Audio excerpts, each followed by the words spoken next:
Why do people with insulin resistance, which is a construct, it's the Randall cycle, have high triglycerides in their blood? Obviously, because I thought eating sugar, carbs will spike blood sugar. Not necessarily. Sugar and carbs may or may not. If you're on a low-fat diet and you're consuming 4 to 5% of your intake is coming from protein, 2 to 3 is coming from fat, and well over 90% is coming from carbs, you will still have an insulin to glucagon of 4.4 to 1, and you will have a much lower level of insulin secretion, and you will have upregulation of AMPK and a lot of the other pathways you get. This is what you get in a vegan diet, sort of fasting mimicking diet. You actually get, or a potato diet, which is you'll get 4 to 1 on a pure glucose diet of insulin to glucagon. Combining junk food, high fat, high sugar from seed oils and all that, you can get an insulin to glucagon of 70 to 1. That's how high.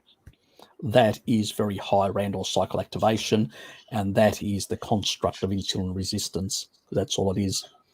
As Mr. K would say, you can't measure it. There's no device because obviously it's only high signaling. You can only measure insulin in the bloodstream, but the intensity of the signal going, get this out of the bloodstream is what it's saying. If it could speak, if insulin could speak, it's high amplification of insulin due to the Randall cycle. Barkay's done a video on that, The simple term is you've got 2 doors, the GLUT4 that requires insulin to force things through. And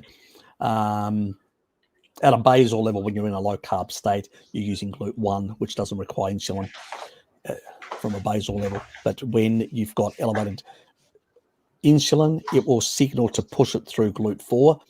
And then you've got CD36, which is the fat one. Just think of them as doors. These doors, things are flowing through. And you've got bouncers there, which is those up. As citrate increases, you get more bouncers at the door trying to hold people out. And eventually they close those doors completely, pushing people out. So think of that, and think of the Krebs cycle as the Ferris wheel. Ferris wheel going around. You can only get so many people on the damn Ferris wheel to basically then strip off all the stuff, breathe out the carbon dioxide, and provide the mitochondria with the protons and with the hydrogen ions, which then the complexes will strip out the protons and the electrons to basically power the system and to provide the stuff for the nanomotor to produce ATP. So really that's that part. So we need to be very careful about what is insulin resistance. It's a construct. It doesn't exist as anything that you can measure. At most, you can say it's because of the Randall cycle. It's an over amplification of insulin signaling, telling the body, get rid of this stuff. If you can't put it in the cells because the receptor sites are down regulated because there's too much energy in the system, then push it back to the liver, export it out as triglycerides, and then stick it in the fat cells. And then you become fattier and fattier over time by doing that. So you have to have both high sugar, high fat at the same time for Randall cycle activation and to have very high triglycerides. Now, excess sugar will also engage at a much lower gradient, the Randall cycle, at a much lower gradient. But you have to have a lot of excess sugar to be able to do that. Even the vegans struggle on a traditional vegan diet to do that. That's why we call it the Church of Anorexia Vegana. But it's usually people on a sad vegan diet. They are the ones that get fat because they put a lot of seed oils. That's where it happens from.